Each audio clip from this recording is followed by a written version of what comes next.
All right, welcome back. It is the Built by Vitality podcast. As always, my name is Steve Pinkerton. I'm sitting next to Philip Lewis. And we have a repeat guest. Steve Hall is back with us again.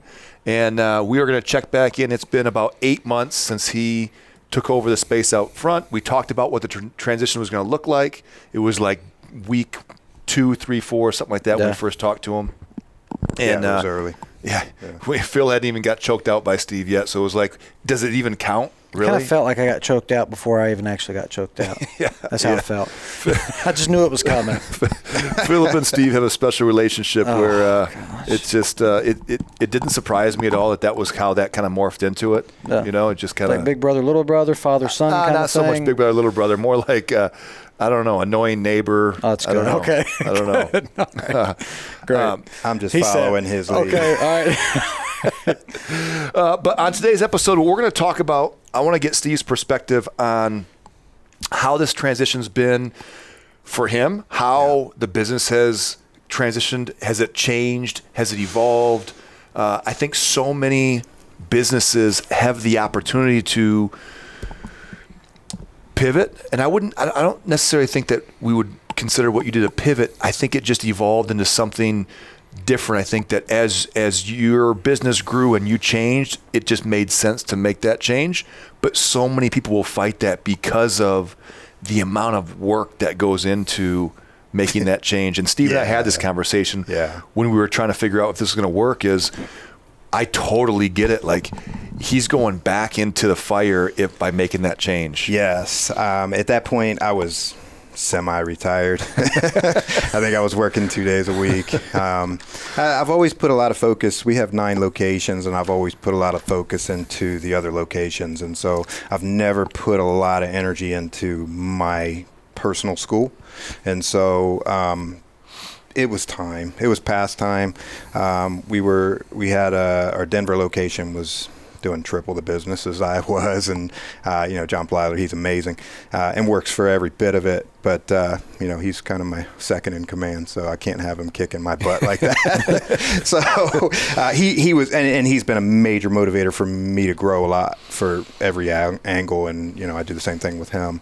We push each other on everything, and the business side we're just as competitive as we are on the mat. And I think things happen for a reason. And one of the main things about Jiu Jitsu is that change is hard, but change is necessary. And I think that's the hardest thing. And even getting into Jiu Jitsu and starting it and everything else, walking in the door the first time, is accepting that change is the only way that we grow. And I didn't want to.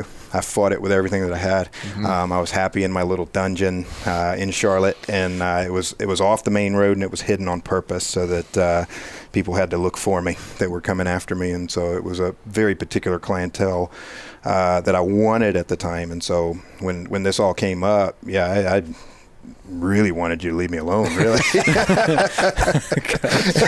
And it just kind of worked out that, you were great, and the whole situation was perfect. The timing was good. And so, talking to my wife, Jen, about it too, it was, we didn't have a choice. It was time.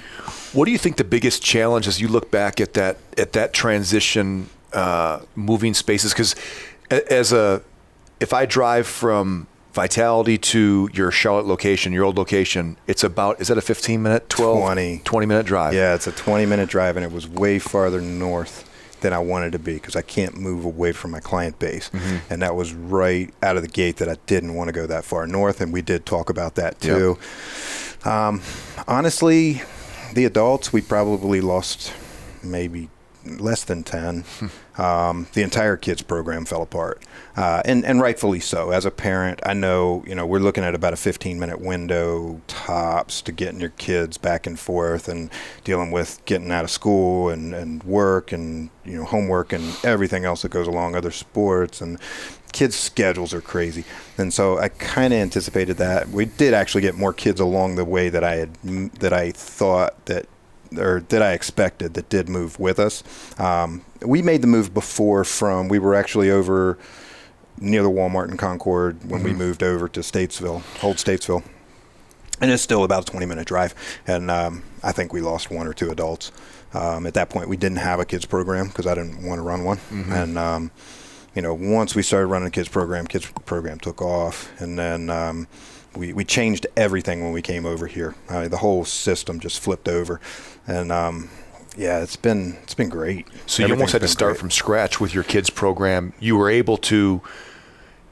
Were these changes that you were trying to make? It just made it easier to do them over here, or I had zero interest. It's an interesting process because when I first started the school, I didn't have kids, and I was competing, and we were one of the only places probably in the whole U.S. that we had a successful adult competitive male program with no kids program. And everybody always said, the money's in the kids, And I said, I don't want to do them. I wanted nothing to do with them. And it just kind of evolved that there was always a necessity for it. When my kids got old enough to get into it and started moving with it, I fell in love with it. And I'd say now, my oldest son, Jake, he's almost 14. He teaches a lot of the stuff that we're doing, and he kind of runs the class, and he's part of the class. And Ty's 10, and he's doing the same thing. And so I kind of like the kids more than the adults sometimes, and it shows. And so we had one class that was ages 6 to 13. And then when we moved over here, I knew that we needed more. And so I split them up, that we have the younger kids are ages 5 to 9 and then 10 to 14. And both of those classes have filled up in the eight months we've been here. And so, it's crazy how quickly it's picked up. From where you see it, what do you like about the kids program over the adult program at times? What kind of makes that? What has changed in you that has made you kind of be like, man, I really like that? The easy thing is my own children. My children are right in the middle of that, and when they're not there, I still love those kids. I still love every one of them, but my kids are my kids. But the kids are super innocent, and they show up and they smile and they train, and that's it. There's no, I'm not good enough, or I've not hit my goals, or I'm not moving at the pace I want to, or any of that. So the kids, they walk in the door, they work on what we're working on. They don't work on what they want to work on, and they smile. And it's such a fun environment for everybody. There's no drama. There's none of the stuff that comes with everybody else that's fighting for their own place all the time. And so to me, I put a lot of me physically into that class because I like to play with the kids too. And so it takes a lot out of me physically, but mentally it feeds me so much more. So I really do enjoy teaching the kids, and it does show. I mean, that's why our kids program is as successful as it is. And that translates directly into all of our instructors too. They do the same thing, which is cool. What do you think? I hear people, Philip has made a comment numerous times, and so have some other coaches, about how different I used to be 8 years ago. And I can see, I think one of the reasons this worked so well, and I wanted it so bad, obviously selfishly I wanted to get involved in Jiu Jitsu, but also I feel like the both of us kind of came from this. It's a weird thing when you look back and you say, gosh, I'm 2 years behind. You're coming up on your 15-year anniversary of Fight to Win. We're about 2 years behind. We lived in the same neighborhood. We both chose a very interesting business model that was not mainstream by any stretch. When I think of CrossFit at the time, the only thing I could think of that was less mainstream at the time would be like Jiu Jitsu. Yeah, of course. Yeah, my instructors flat out told me I could not make a living teaching Jiu Jitsu. So I look back, I'm like, gosh, there's so many parallels of how this started. And we both kind of transitioned 6-7 years ago. We moved into this building because I thought that we could have been comfortable in our old spot, but there was something that I just thought that it was necessary to make that move, and you did the same thing. So we both hate air conditioning. Yes. So tell you when you I swear I knew there were two thermostats. There were two in his spot. There are. And we were in the corner one day, and I said, Steve. He said, yeah. I said, he took a thermostat out. It's gone. It's gone. It's gone. And that's the only one I knew at the time. I said, he took it out. He just, normally it's only 80. He just took it out. He didn't care anymore. And then I seen the other one on the wall. I was like, man. He's like, I love it. I love it. Yeah, you know, I came up in Florida. My instructor, we didn't have AC in Florida, so it was like breathing through a wet sock. Yeah, I mean, That's awful. It was, and I'll walk in and people are like, hey, have you done the maintenance contract on Professor Hall's HVAC? Like, is everything good? I said, yeah, things working great. Yeah, both of them are. Yeah, Don't use them at all. But one of the things that I've gotten over the years is how different I am. I was a little rough around the edges 7, 8 years ago, and so was I. I would for imagine you get that same response. How was the Steve Hall, the 2014, 2013 competitive-minded Steve Hall? How'd that business run? We ran it into the ground. We were producing champs, and that's the problem. We had, I think I had about 10 or 12 pro fighters. We had guys that were competing at the world level in Jiu Jitsu and sports Jiu Jitsu. The problem was they ended up isolating themselves to the point where no one else wanted to train with them. They were running people off. People would walk in the door and they'd go, you don't belong in here because you don't look like us. There's an Aikido place across the street. Go train over there. And that literally was happening. And it was, it's like every other sport jiu-jitsu school where it was sink or swim. And from a training standpoint, it was fun. We just beat the hell out of each other, and it was a lot of fun.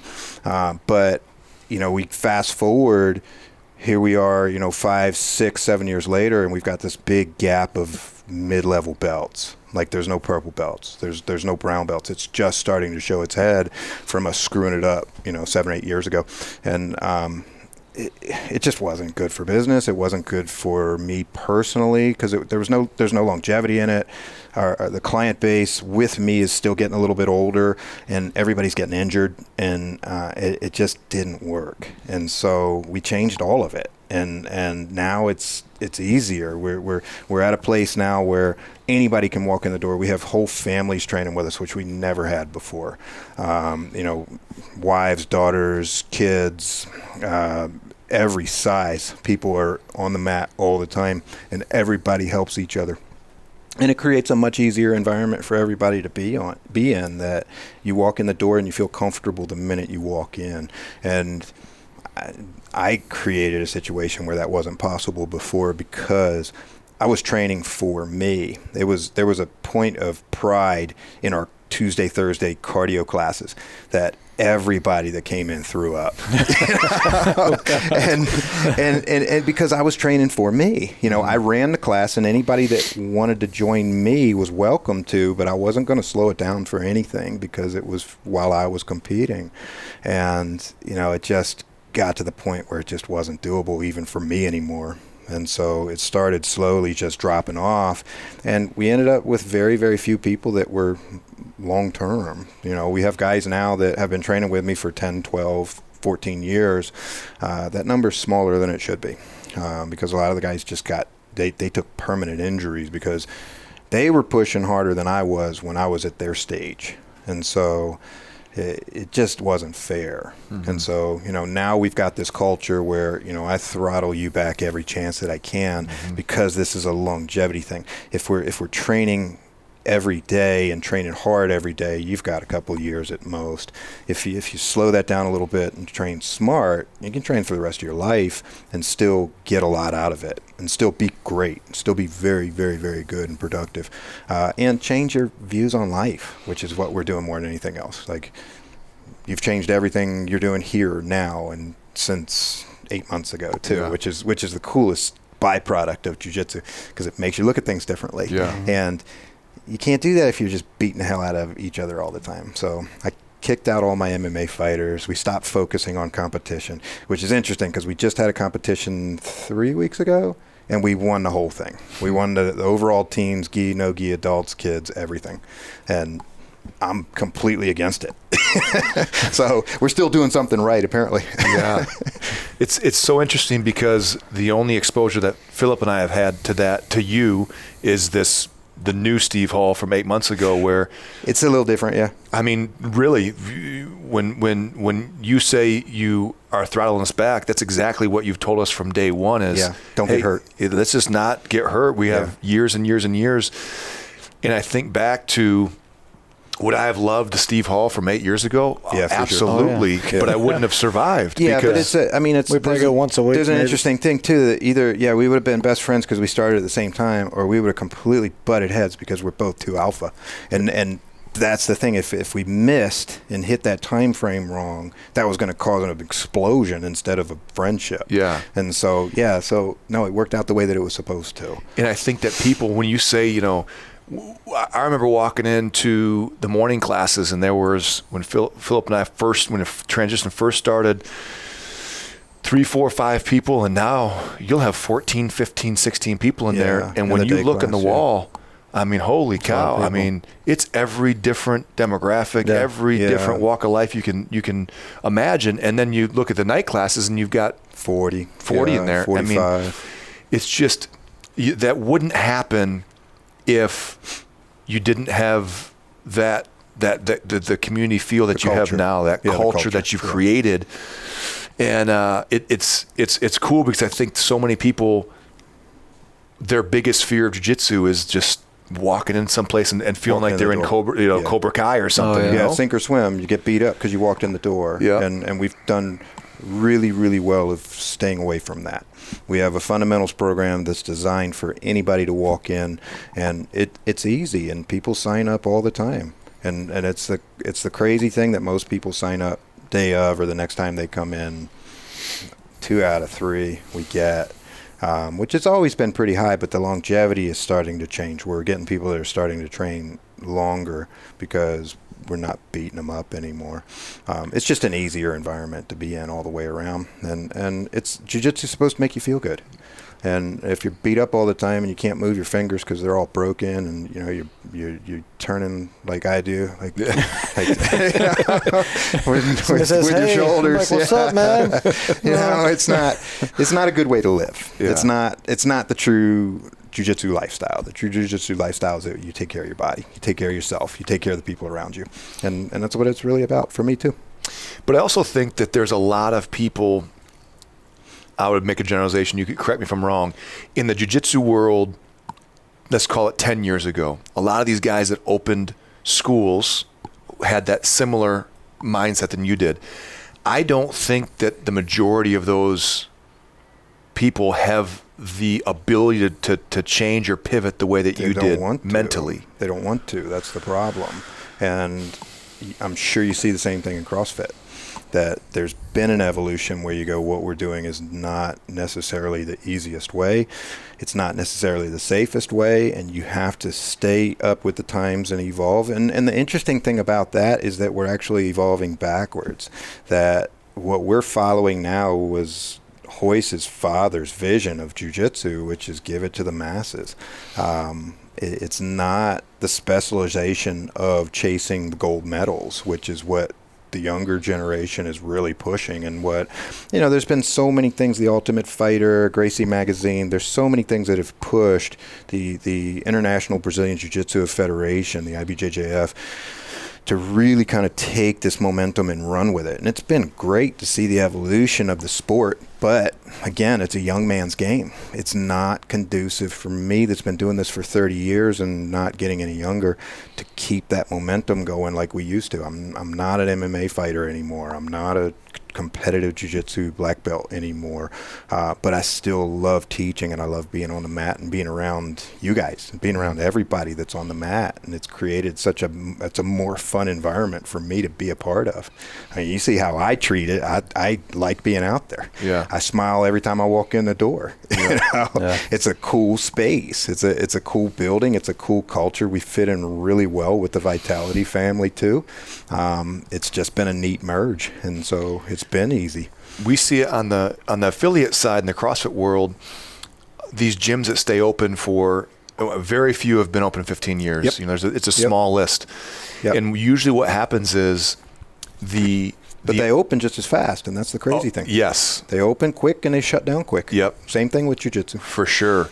and that owner just becomes disconnected. He becomes absent because he I don't know what changes, but he no longer has that love for it. And I think that's what sets you apart is, man, you're there every but day. I think the difference is that we still think like we're 18.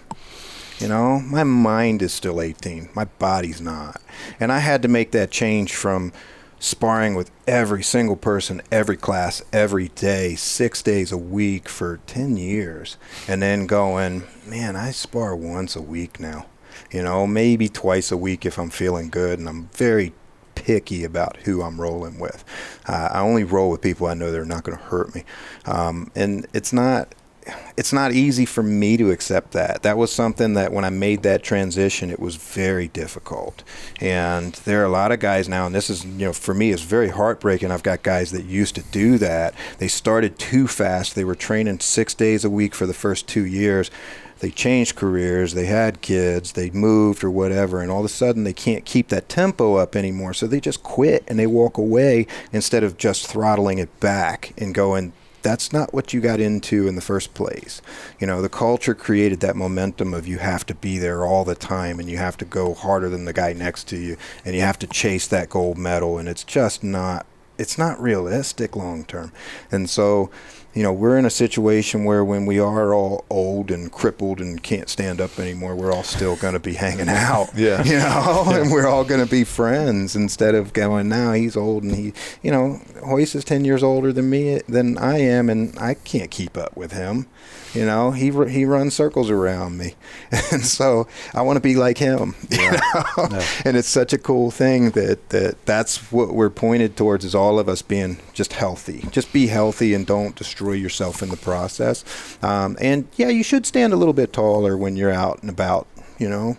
Yeah, I could joke that guy, maybe. You know, that idea. You know, Phil. Yeah. I'd stand pretty tall if Steve was hanging out with us outside of here. I'd stand pretty tall. We're good. We used to say in the Marine Corps, we'd go through our Marine Corps martial arts program, and they'd teach you just enough to get you beat up and pretty much any bar. Yes. We're about 2 years from being removed from that. But I think that the big thing that I see is, it's the education part. It's not. I think the skill set of jiu-jitsu is obviously what we're there for, but there's so much more. And I think the first thing that you explain to people that, like me and Philip, had no idea anything about it, is. I still look back when we tried to figure out how to shrimp. I said, this is the craziest thing ever. It's weird. I said, what is this? And but remember what Steve said? He said, hey, learn how to tie your belt, and then we'll figure it out. Yeah. And it's so true, because so many people are so worried about getting their first muscle up, or what's the next belt going to be? When's it, you know? And you start chasing these things instead of just saying, hey, you know what? What's the difference? Can't do that with me. Well, that's what I was about to say. You think since jiu-jitsu has gotten so popular over the past whatever years, it's kind of like, I would say, I guess karate. Like a long time ago, karate was it's say gotten legit. Watered down. Well, a lot of places, I guess, they water down, but because they're concerned on how many members they student got retention. and the money. Yeah, student retention. That's what it is. If you literally told me, hey, Philip, you're not getting your next belt for 7 years, or you give me like a really long time, most people ain't going to stay. They're going to be like, well, screw this. Right. You think there's a lot of schools out there that know what they're doing, but they give people things too early just 100%. To keep that money. Student retention. Yes. Yeah, student retention. They're looking at throwing belts out there. People have come up with new belts. People throw out belts early all the time. I love the fact that we have a small group of upper belts. For us, you know, we've got 10 Royce Gracie black belts in our school. That there aren't many of those in the world, and for us to have 10 of them means that we're setting the standard. And you know, we've got a handful of other ones that aren't directly under Royce, but you know, there's other schools even here that are, you know, they've got 5 times that many and have been open half the time that I have. And then you go, I like being the quality over quantity. That's what I'm saying. A lot of those guys maybe they're good, but maybe they're good. They're I'm purple. Not saying they're not. Maybe they're purple or brown. They just got it too early just to keep them around. We set the bar high, you know, and that's always been one of the things that for me, I've always, and I think that's our personalities too, that I like to know that I didn't cheat, you know, that I know that the way that I did it was was the most efficient, but also the right way to do it. And there's no question that I can go anywhere in the world and hang with everybody at my level, and I give that to my students too. To me, giving somebody a belt too quickly is very detrimental, because they can't ever hold it. And you go, the easiest thing to do is just stop training. The easiest thing to do is just not test it. Don't go anywhere else, and don't, because it's such a small global community. I've got friends all over the world, and if you're afraid to walk into another school because you can't represent the belt that you're wearing, to me that's defeats the whole point. I think the biggest thing that we do differently, and this is something that is in my group of people that I hang out with too, is it's just our philosophy is different. The way that we process what we're doing and why, and embracing the change and embracing the growth and the personal growth, that every time I get together with my peers, that we change everything that I'm doing. And it's been interesting to see the people that come along with me that are doing it with me and going, yeah, let's change, let's do it. And the ones that go, no, I like the way we used to do it. The way we used to do it was more fun. And you go, man, well, if you're going to do it the way we used to do it, I'm leaving you behind. We're moving together, and we're moving at a fast pace, and everything is growing all around us, and we're bringing along anybody that wants to go. I think if you have a really good culture and stuff like you've developed and got a great group of people, I don't think they're going to mind as much. They got to wait longer to get something. It doesn't matter. It's not the point, because if you're in the moment and you're training what we're training, there's no way you're not going to learn something different. Yeah, they're not going to mind. They're not going to be focused on that as much. They're having a good time. Yep. They're learning new things. It doesn't matter. I can show the exact same arm bar to you 15 times and show it to you different every time, and you won't see it unless you want to. You can go, it's the same arm bar still, or you can go, wow, I've never seen it from that perspective before. That was different. And that, to me, the physical side of jiu-jitsu is 3 to 5 years. Like, it's really short. Like, it really doesn't take that long. And that would be, blue belt, purple belt, high blue belt, purple belt would be physical side. Fundamentals are pretty solid. Then the hard part starts, and that's a lot of the philosophy, and that's a lot of the mental stuff and the gameplay that is going on, but also getting control of, acting better because you want to. Things like we talk about alcohol. I used to drink with my team. We used to go out and party hard, and we laughed and we had a good time. I don't drink at all anymore. I might have a couple of beers a year, and it's personal preference. It's not for any other reason, because it doesn't do anything good for me. Zero. That I feel better when I'm not drinking. And that's the jiu-jitsu lifestyle. That's the philosophy. Those are the things that we start doing, where we go, man, I want to perform on the mat, and I want to perform right now, today. And so I want to be able to get something out of it. I want to be better than I was this morning. By this evening, and that's been what's carried me on. I've gotten to the point where, I've broken away from most people, and so how do I keep going? That's it. I'm not chasing anybody else. I'm chasing me. I'm fighting my demons, and I'm fighting my desire to get up and get going again. And it's not that hard if you just want to be a little bit better than you were yesterday. So during that quick break, we Philip made a comment about Morgan Wallen, and Morgan Wallen he's a pretty big country guy, and my wife happens to love Morgan Wallen. No idea. Okay. Yeah. Who is that? I got no idea. Leads into this really well. Yeah. And so, like 4 months ago, Jess has beaten me up to go to Morgan Wallen. I do not do concerts. I'm not a concert guy. I don't like going to concerts. It's way too many people. It's a Thursday night at 7:00 at night. It makes no sense to me. You don't get home till like 10:30 or 11. So I said, okay. I talked to Marty Williams. I said, hey, man, listen, I'll buy 2 tickets. Will Rachel go with Jess? It'll be the best money I've ever spent. I don't have to go. She can go. Marty had a tragedy. His grandfather died. I feel terrible for him, but now Rachel can't go. So Jess looks at me and says, hey, are we still going to go to the concert, or should we sell the tickets? And I'm trying to I'm processing in my head the same way Steve would. Like, is she asking me that question as if there's really a choice? Yeah, you got to go. So I said, no, we'll go. And of course she's like, oh my gosh, I'm so excited. This is great. This is great. Oh man. So tonight. So you are going? Oh yeah. Tonight. Oh, big guy. Tonight. Thursday. Yes. Thursday night. I love Thursday this. night. Man, I'm Send me going to be in pictures. bed. Yeah, me too. Every Friday I come in and do Evo Fit. I'm up at 5 in the morning. Now you it's doing gonna that? No. Yeah. No, man. Okay. No. But I'll see you tomorrow. Yeah, but I'll see Steve tomorrow. So anyway, yeah, I mean, I think that the going back to the belt system and that to me,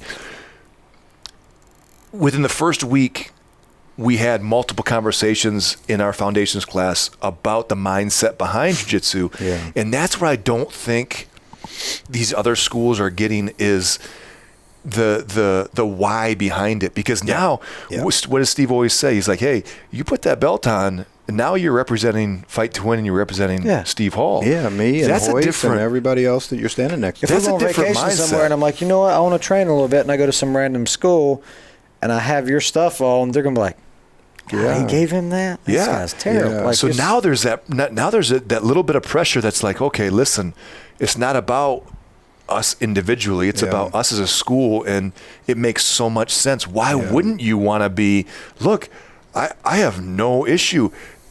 I'll be a white belt for 5 years. I don't care, because the thing is, when I do get promoted at some Yeah. point, you earned it. I know that I earned the Yeah. dang thing, and I don't have to worry about, man, I don't feel like I'm ready for this. I mean, I would imagine every belt, nobody feels, I'm sure, Mark, who just got his black belt, I'm sure in his mind, he's like, gosh, I hope I'm ready for this. Obviously, he obviously was, because he passed, but Right.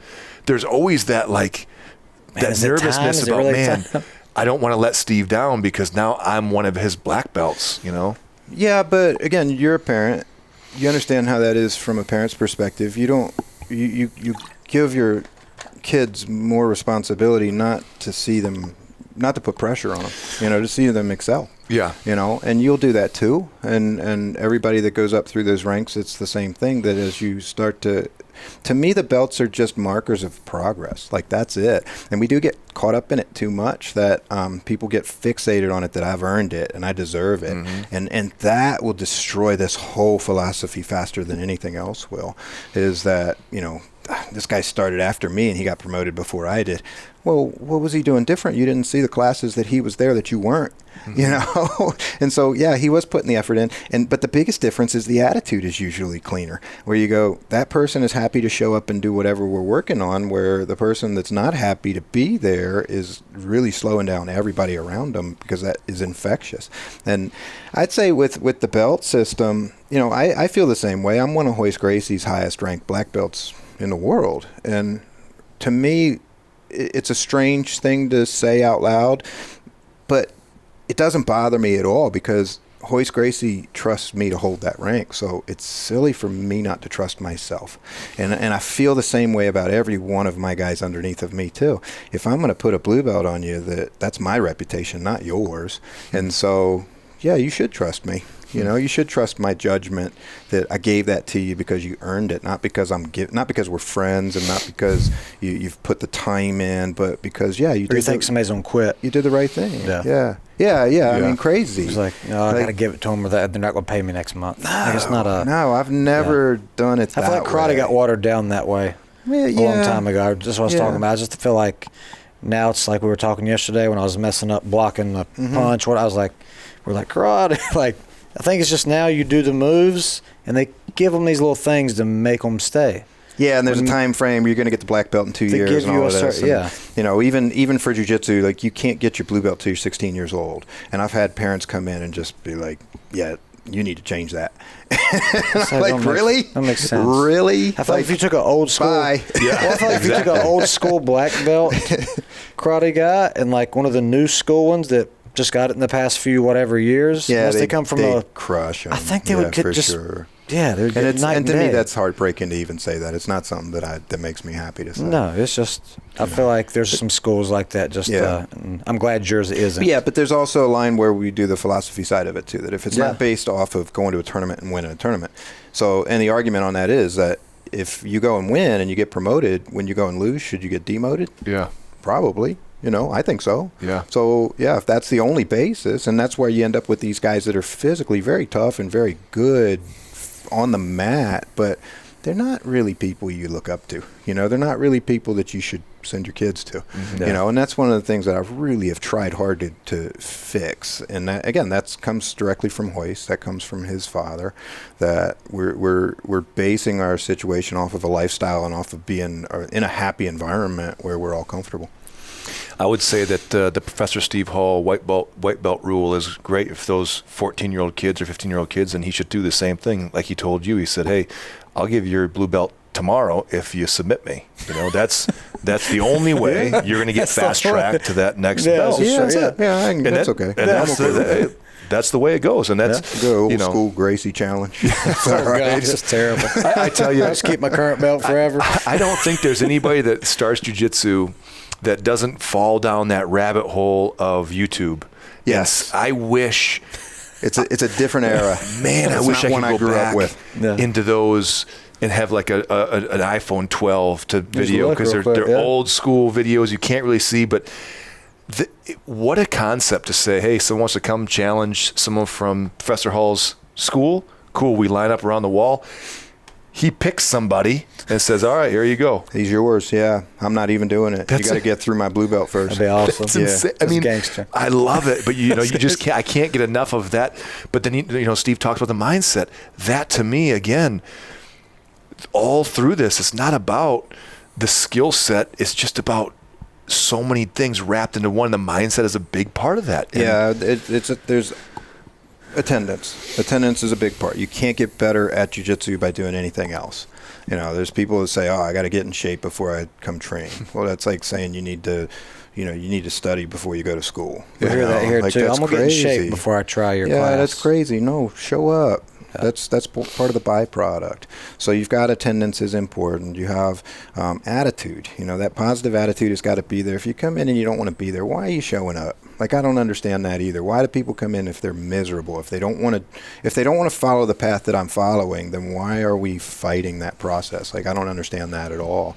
And you have to know the stuff. That we have a curriculum, we have lists, we have a blue belt list, we have a self-defense curriculum, and if you can show that you know it because it's important to you, that means that you're doing the due diligence, you're actually practicing the techniques. There's retention, which means you trust it. And if you don't know it, that means you don't trust it. And if you don't trust it, why are we going through the motions? And so there's a lot of different things that go into those, every single one of those promotions. And to me, the most important one is always going to be personal character. I'm not putting my name on your back if I don't trust you. If you're going to go out and get in a fight in a bar, I don't want my name on that, And so to me, like, that's such a huge part of what we've always been doing. And I think that's where a lot of people have screwed up, that guy's winning everything, but he's a jerk, That's not a black belt to me.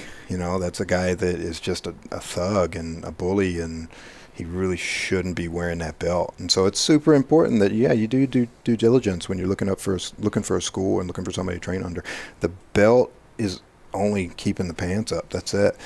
The person behind the belt is what's more important than anything else. And it goes all the way down to the white belt, all the way down. And it's harder to get into the lifestyle when you're at a lower level, so I don't push it. What's your job? Learn how to tie your belt, learn how to shrimp, show up, smile, have fun. I want you feeling better when you walk out than you did when you walked in. Like, that's the only goal.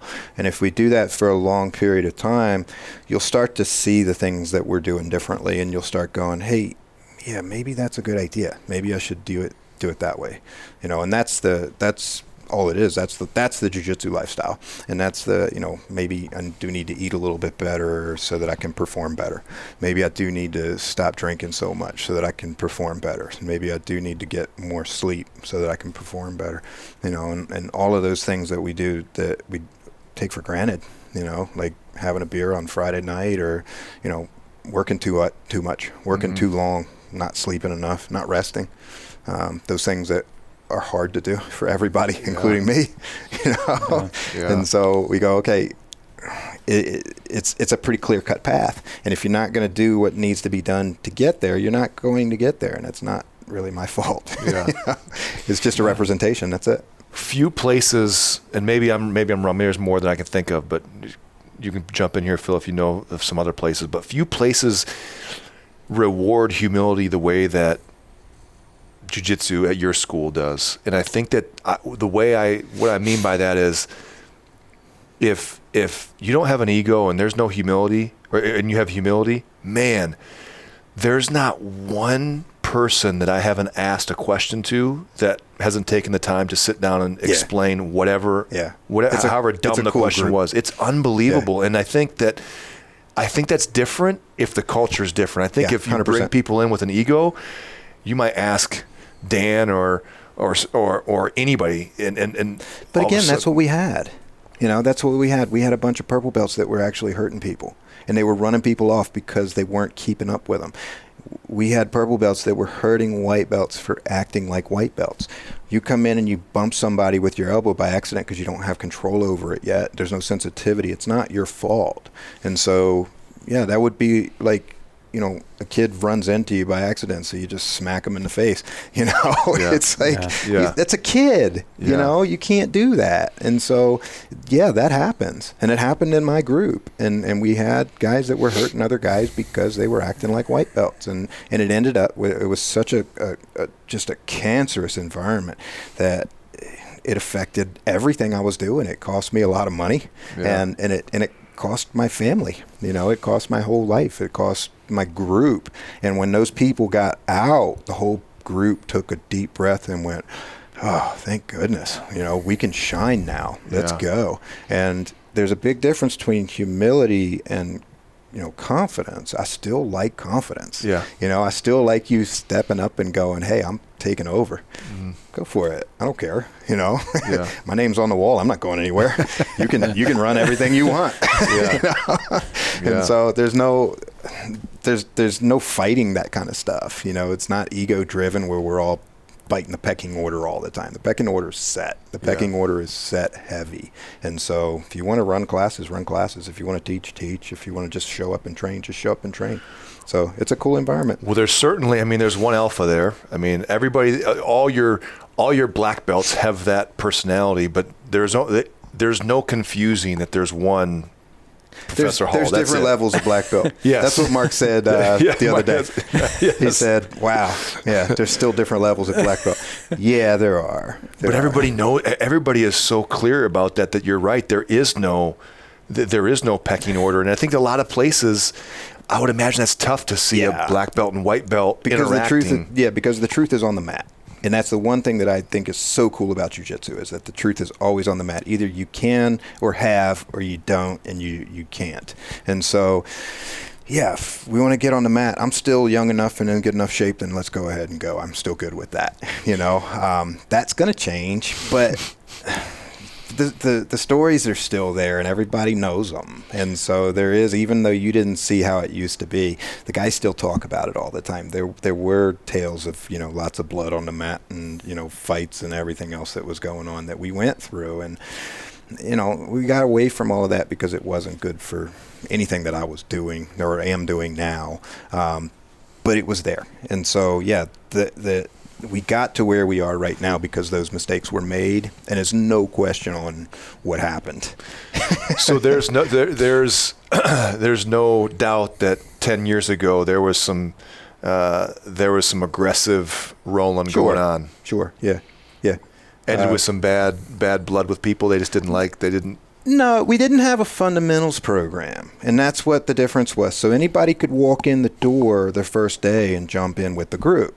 And so, we had some knuckleheads walk in all the time that wanted to challenge who I was and challenge what we were doing. We had people that would call out other people right first day they walk in the door. It was just mind-blowing. And the world got its eyes open to jiu-jitsu in the 90s, and to have that still happening in the late 2010s, and it's a little silly, but it still was happening. And there were plenty of times where we just said, you know what, let's circle up, let's go. Let's go ahead and we'll keep the door closed so nobody else can see what's going on. And upstairs, we were at Peak Fitness in Concord, we were on the second floor, so we locked the door so nobody could come in and see what was going on. And there were plenty of times where there was blood on the mat. It happened. But it was all friendly for the most part. Were you the enforcer with that, or did you have? For the first probably 7 or 8 years. Yeah. And then it got to the point where I started pushing that roll off. I was always that way even back home when coming up through training in Sarasota. My instructor was the enforcer when I first started, Bill Murphy. He was the purple belt that if anybody said anything they shouldn't have, he was the first one to step up and say, let's see. And I always liked that personality. And so when he transitioned out and Charles transitioned in, I took that role as the watchdog out front. And if anybody said anything or even looked at Charles wrong, I was going to jump on him. And I did. And it ended up that I hurt a lot more people than I needed to, and so transitioning out of that to come up here, it was very easy for me to keep doing the same thing. And there were a lot of people that challenged me when I first came up here because they didn't know, there were only 2 other black belts in the area, and they didn't know what I knew. And so it was a different attitude coming out of Florida to coming up to central North Carolina and say the jiu-jitsu in Florida is a little different, and it was. And so it's a lot of people came in to just see what I was bringing to the area, and it got physical quite often, and I liked it. It was fun. But as we transitioned over, it takes time to build the new watchdogs. Yeah. And so, it has to be the right personality. It has to be the right physical build. And so, we've had 3 or 4 different ones along the way. And when the guy that's the mat enforcer is just an ass, then the whole program falls apart. Yeah. And that's where we were pointed. And that's why we changed the whole culture. That's why we turned everything around. What was the trigger? Like, what was the biggest trigger for you back in the Peak Fitness days when the door got locked? Like, what would set you off the easiest at that point? Just disrespect. We had a guy walk in because we had the gym was downstairs. We had a guy walk in. I was done. We'd been training hard all night, and I think I was cleaning the toilets or something. Guy walks in, steps on the mat with his shoes on. He's got the spaghetti string tank top on, like this. And he's like, I want to fight. I'm like, damn. And I'm the only one in there, and I'm running through my mind like I'm going to ride this guy down the metal stairs, and everybody's going to see it. And like that was all I could see. And so he starts running his mouth, and I'm like, okay, let's go. And he's like, no, let's put some pads on. I'm like, no, we're not putting pads on. Like, you walked into my house, and I'm protecting it because I just want to go home. And so he backed off, and of course he never came back in. But that was, it's the disrespect because we have rules. And if you break the rules, then the cool thing now is that everybody will jump on somebody that breaks the rules now. Where if you stepping off the mat to get a drink while I'm teaching or something like that, it's not really a said rule, but it's just disrespectful. Mm-hmm. And so if you're training with somebody and you got to go to the bathroom, it's an hour class. Go before class. You're an adult. If you go into the bathroom in the middle of class, you're leaving your partner sitting there with nobody there. It's disrespectful. It's disrespectful to me. It's disrespectful to your partner. It's disrespectful to you. And so, like, those kinds of things, you start going, okay, how do you fix that? It's just a little bit of preparation and understanding, act like an adult. Mm-hmm. It's not really that hard. But when somebody comes in and they were never taught any manners at all, which we had a lot of, that I would maybe physically put that guy in place. And there was always a process. Hey, don't do that, and then they do it again. And then you go, okay, don't do that. And then they do it again, and then it's hands on. Yeah. And there's a chance. There's a chance to fix it. But I mean, normally you can see the person that's going to break the rules when they're walking in the door anyway. And there was a place there where it was like, okay, we had one of my very, very close friends down in Florida. That was one of my students. He was a big guy, wrestler, and he didn't believe in jiu-jitsu, but he had nowhere else to go. College kid, young, very, very athletic. And, I kicked him out of the program 4 or 5 times, and he always come back with his tail between his legs. I got nowhere to go. Can I come back? Yeah, sure, why not? And then it got to the point where I told him, and then physically I just bounced his head off the floor a couple of times, and he turned it around immediately and became one of my best students, and I fell in love with him. And it took me physically showing him that I was superior to what he was doing to break through that. And I don't think there's many people on that line that has to do that, but there are still some. And I really always kind of had a sense of pride to be the one to do that to somebody that was tough and somebody that wanted to push that line and see where it was. And watch them break and come back up is something really special. I don't do that anymore. You know, just physically I can't, and I just don't want to anymore, honestly. So, you know, they can come through and either they want to do what I'm doing or they don't, and that way it's easier for everybody. It's easier for the guys on the mat. It's easier for you. It's easier for me to not be surrounded by people that don't believe in what we're doing, you know. And so it was a different path. It really was a different path. It was much more physical. Let's fight and show where it stands, where now is. The information's out there if you want it, that what we're doing is very strong. We're one of the world leaders in setting off the Royce Gracie black belts. We are the standard, and it's a very, very cool thing. And like I said, I just love the environment we're in now. You know, I love our group. Makes me smile every day. I bet you looking back, it's hard to think. I mean, I can barely remember the old gym and how inefficient we ran things and how we did things. It has to feel good to be in a spot to where you took some risks, you made some mistakes, and now you're going to get back to that point very soon to where you're going to be in the same situation you were over in Old Statesville, to where you're going to be on autopilot a little bit more. Yeah, and I'm trying hard to get there. Like I said, you know, I just came off of my spring seminars, you know, and it was crazy. It's 3 months of no weekends off. My last day off, I think, was Easter. It's just go, go, go, and physically I'm just run down, and mentally I'm tired, and you know, we're just beat up all the time.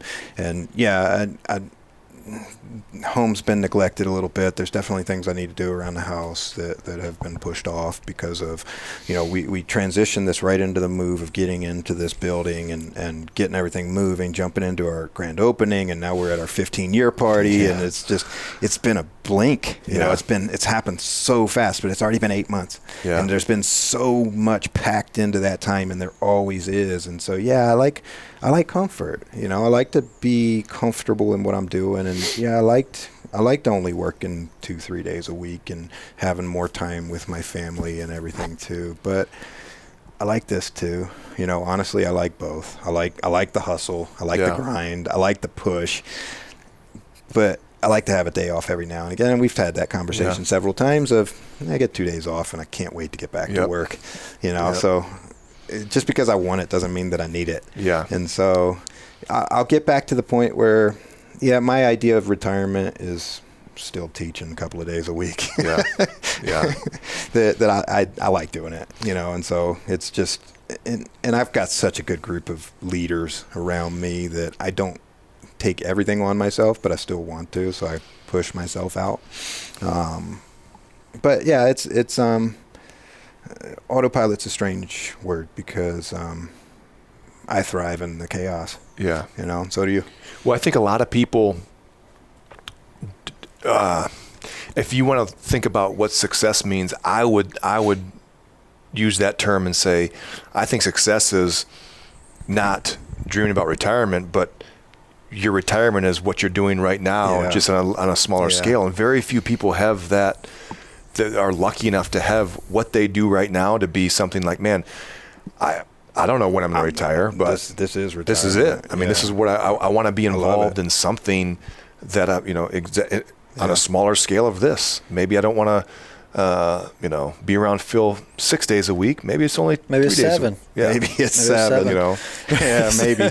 But I think that's so hard it's so hard for people to grasp because so few people, they never took that risk of taking a chance on doing something they really could love. And you know, you talk about like the hardships of it. I've wanted to quit. I've wanted to quit every day.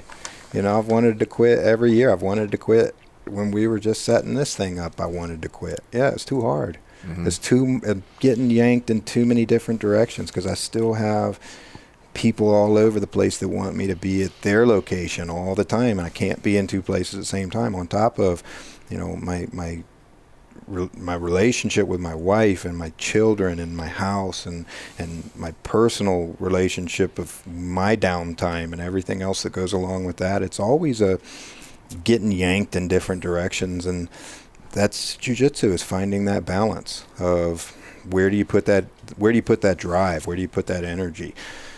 I don't have that answer. I like what I'm doing. Yeah. And every now and again, my wife says, I need you to kind of be around a little bit more. And I go, okay. Yeah.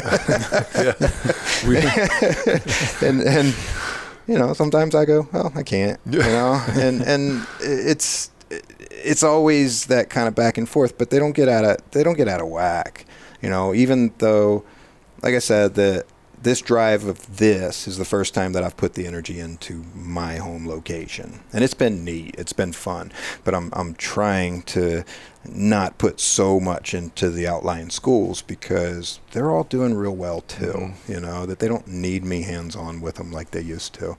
All those guys that used to be white belts, blue belts, purple belts are all now brown belts and black belts, and they're fine on their own. They don't need me micromanaging them.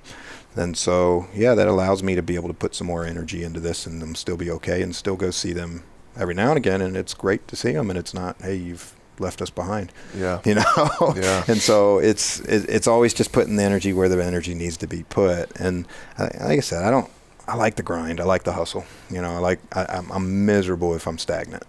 And you know what that means. If I'm not doing something and not productive and not changing and not growing, then I get into a dark place real fast. Yeah. And so, that idle hands thing, it's even for me personally, like I fight it too, just like everybody else does. Do you fear outgrowing the space that you're at? I mean, we outgrew the space when we moved in.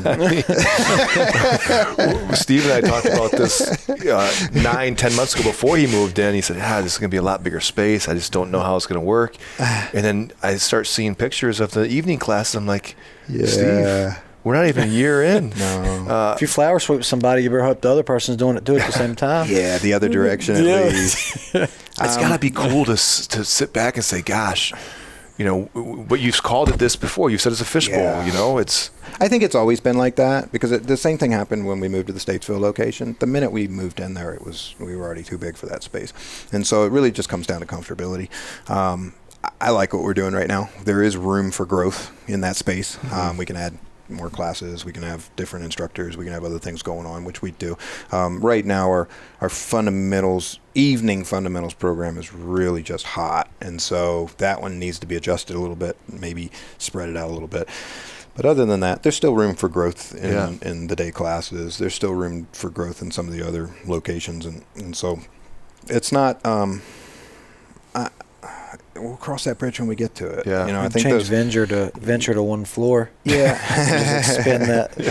Those changes happen at the right time, at the right place, and because they're supposed to. And again, that's always been my attitude. Where it's time to grow. It's going to be uncomfortable. Let's go. Yeah. And so that's why I've gotten to where I am right now. There was nothing in, and I'm sure you said the same thing, that there was nothing in the original business plan to get to this point. Yeah. Like there wasn't. I literally just wanted to teach jiu-jitsu.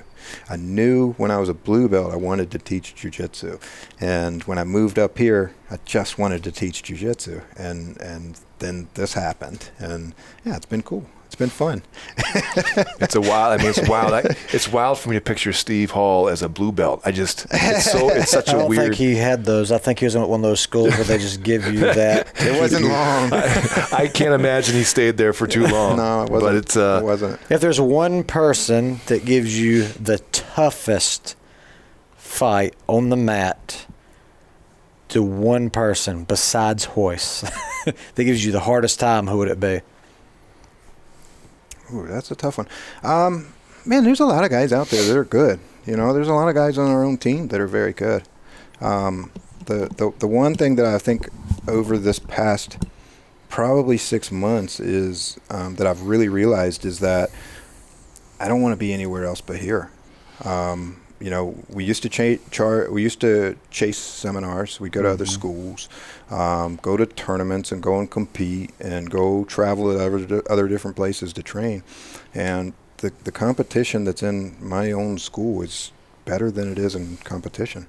And so for me, and that's something that I've really just kind of realized, is that I don't really want to be with anybody other than my own guys, my own team. And that's taken every bit of 15 years to get to that point. But my own black belts know me very well, and they're by far my toughest competition, by far. Brian Addison came in a couple of weeks ago. Brian. He was from Virginia, right? Beckley, Beckley.